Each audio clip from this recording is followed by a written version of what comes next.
Давным-давно был у меня отличный картридж. Его подарил мне мой друг Влад. В нем было 6 игр и секретное меню с выбором практически любого из уровней, кроме 8-го мира Марио. Но как-то раз я дал его своему другу Андрею, и тот мне его не вернул. Обидно было. Но прошло 15 лет, и нашелся человек, обладающий точно его копией. Его звали Сергей, и он ненадолго дал мне его поиграть. Как-то раз мы с ним задумались, что раз картридж такой уникальный, то вот неплохо было бы снять с него дамп, чтобы любому человеку можно было поиграть в него на эмуляторе. И тут приехал Кластер. И тогда я сказал: слушай, Леха, а не мог бы ты сдампить вот этот вот картридж? На что он ответил: ну, можно попробовать. И тогда Кластер взял у меня картридж и уехал домой. По возвращении он сел разбираться с мапперами, которые использовались в этом картридже, и начал дампить. Но того, к чему это приведет, не ожидал никто.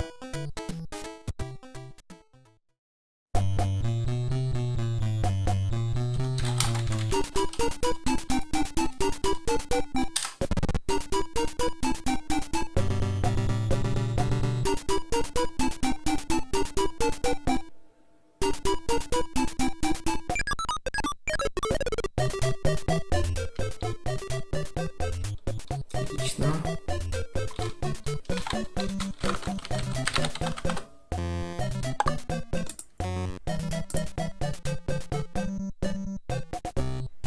О, шикарно!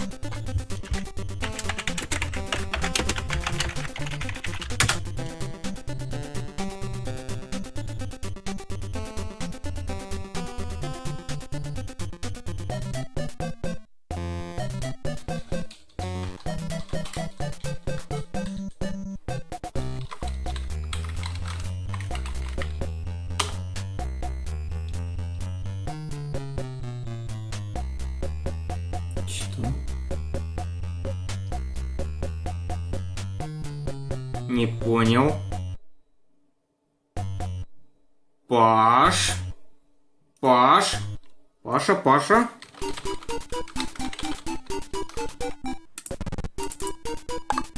О?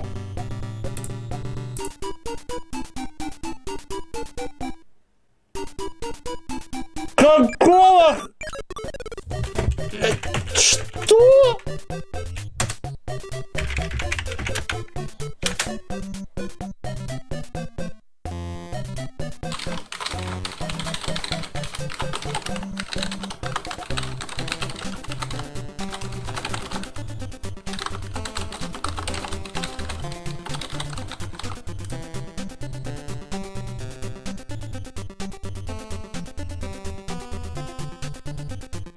То есть все это время в этом картридже был еще один картридж? Это пи***.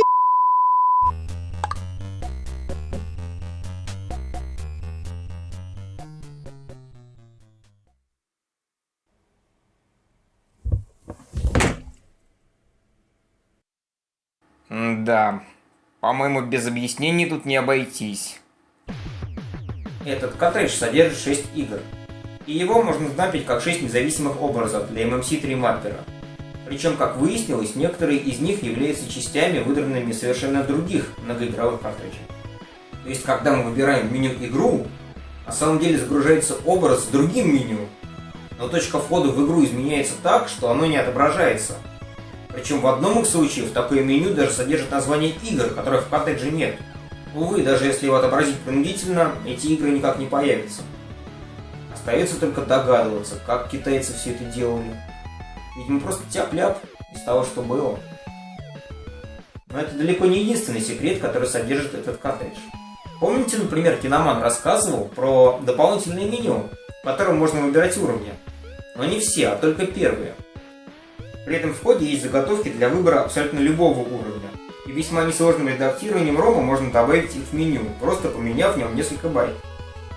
Причем в случае с черепахами можно выбрать не только последний уровень, но и сразу финального босса. А в случае с контрой можно указать оружие, с которым мы начинаем уровень. А помните, Паша рассказывал про чит-код для выбора миров в третьем Марио? В оригинальной игре его нет. Он только в этой непонятной версии с китайскими иероглифами на заставке. Больше я такой версии нигде не видел. Конечно же, мне стало интересно, что же на самом деле надо нажимать, чтобы выбрать определенный мир. Напомню, что для Паши в детстве это казалось абсолютно случайным. После недолгого дезассемблирования выяснилось, что в момент, когда Марио и Луиджи бегут по экрану, нужно нажать Select ровно столько раз, сколько миров необходимо пропустить. Остальные кнопки ни на что не влияют. Вот и вся закономерность. Ну ёшкин кот, а. Ну и немного о том, из чего же состоит сам картридж.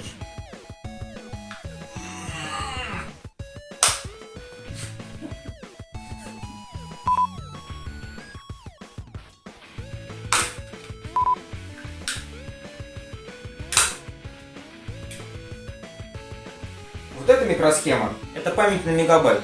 Она содержит, собственно, код игр. Вот это на 512 килобайт. Она содержит изображение из игр.